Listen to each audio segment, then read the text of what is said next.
ఏలూరు జిల్లా ఎస్పీ ప్రతాప్ శివకిషోర్ నేతృత్వంలో సీసీఎస్ పోలీసులు సైబర్ క్రైమ్ మరియు లా అండ్ ఆర్డర్ పోలీస్ సిబ్బంది సంయుక్తంగా గత 3 నెలల్లో దొంగలించబడిన మరియు పోగొట్టుకున్న మొబైల్ ఫోన్లు జిల్లా టోల్ ఫ్రీ నంబర్ మరియు సెంట్రల్ ఎక్విప్మెంట్ ఐడెంటిటీ రిజిస్టర్ పోర్టల్ను ఉపయోగించి 14వ దఫాలో భాగంగా ఇప్పటి వరకు 638 మొబైల్ ఫోన్లు రికవరీ చేశారు.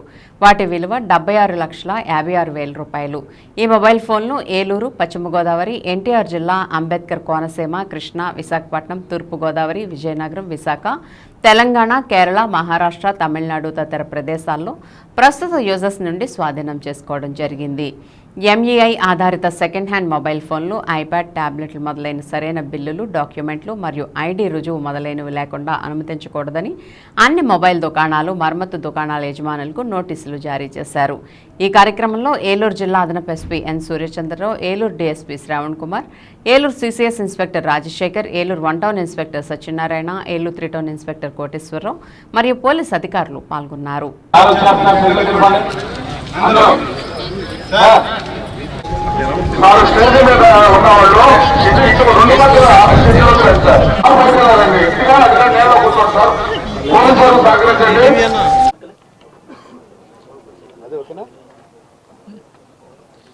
ప్రెస్ మిత్రులందరికీ నా సిహెచ్ రాజశేఖర్ నేతృత్వంలో ఈ సైబర్ క్రైమ్ టీం కావచ్చు, సిసిఎస్ టీం కావచ్చు, మన అందరు law and order police station SHOs అందరూ కూడా సమిష్టిగా ఈ సిఈఐఆర్ పోర్టల్ యూస్ చేసుకొని, తర్వాత మన వాట్సాప్ చాట్ బోట్ యూస్ చేసుకొని జిల్లా వ్యాప్తంగా పోయిన మొబైల్స్ అన్నిటినీ ఆ పర్టికులర్ రిసీవర్స్ దగ్గర నుంచి, దొంగల దగ్గర నుంచి కూడా కొన్ని రికవర్ చేసి వాటిని బాధితులకి ఈరోజు అందజేయడం జరుగుతుంది.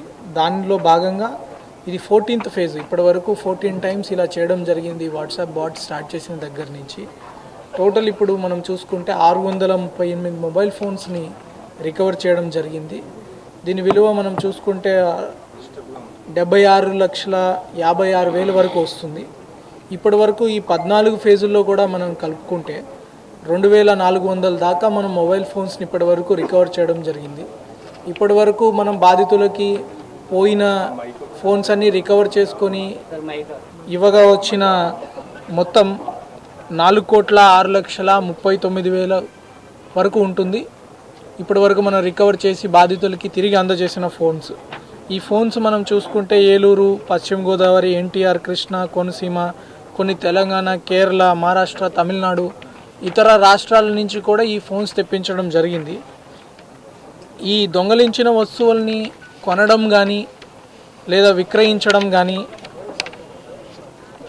ఈ బిఎన్ఎస్ 2023 సెక్షన్ 317 ప్రకారము 3 సంవత్సరాలు జైలు శిక్ష విధించబడుతుంది. అందులో ముఖ్యంగా సెల్ ఫోన్స్ కొనడంలో ఏమంటే, ఈ సెల్ ఫోన్స్ అనేది డైరెక్ట్ ఆధారం. ఇంకా మీకు ఖచ్చితంగా అది కోర్టులో కేసు ఫైల్ చేసి మిమ్మల్ని వేశారంటే ఖచ్చితంగా 3 సంవత్సరాలు మీకు జైలు శిక్ష అనుభవించడం జరుగుతుంది. కాబట్టి ప్రజలకు కూడా మా తరఫు నుంచి సూచన అనుకోండి, హెచ్చరిక అనుకోండి, ఈ రైల్వే స్టేషన్లు, బస్ స్టాండ్లు, మార్కెట్లు ఇక్కడికి పోయేటప్పుడు మీ ఫోన్స్ని మనం పర్సనల్ రెస్పాన్సిబిలిటీ జాగ్రత్తగా పెట్టుకోవాలి. సో మీ ఫోన్లో కూడా మీరు ఆ యాప్స్ పెట్టుకుంటే ఒకవేళ మీ ఫోన్ దొంగతనం చేసినా, ఇంకెవరైనా వాడడానికి ట్రై చేసినా కూడా మీకే డైరెక్ట్గా యాప్ వస్తుంది. సిఏఆర్ పోర్టల్ కాకపోయినా మీకు డైరెక్ట్గా లైవ్ లొకేషన్ వస్తుంది. అంతకంటే ఏం కావాలి? నెక్స్ట్ ఈ సెల్ ఫోన్స్ కూడా ఇప్పటి వరకు మనకు పోయినవి చూసుకుంటే ఆల్మోస్ట్ 4,800 ఫోన్స్ వరకు మనకి పోయినాయి. దాంట్లో ఒక 50% వరకు కూడా మనం రికవర్ చేశాము. మిగిలినవి కూడా యుద్ధ ప్రాతిపదికన రికవర్ చేయడం జరుగుతుంది. ఇది ఇంకా సిసిఎస్సిఐ గారికి కూడా నేను చెప్తాను, మంత్లో ఒక డేట్ చూసుకొని ఆ డేట్కి ప్రాపర్టీ రికవరీకి మీరు ఆర్ ద నోడల్ ఆఫీసర్. ఇదే కాదు, బంగారు కావచ్చు, ఇంకొకటి కావచ్చు, ఒక డేట్ చూస్ చేయండి. 15వ తారీఖు కానీ 20వ తారీఖు కానీ ప్రతి నెల ఏదైతే ప్రాపర్టీ మన వాళ్ళు బైక్ కావచ్చు, ఫోన్ కావచ్చు, ఆ నెల వాళ్ళకి వెళ్ళిపోవాలి. ఎక్కడ మనం పట్టుకున్నా, ఏ లా అండ్ ఆర్డర్ పోలీస్ స్టేషన్లో పట్టుకున్నా కూడా బ్యాక్గ్రౌండ్లో వాళ్ళు ఎంతో కొంత సపోర్ట్ వాళ్ళు ఇస్తున్నారు. I appreciate them thoroughly. And వాళ్ళందరికీ కూడా లాజిస్టిక్స్ పరంగా కానీ, మన ఏలూరు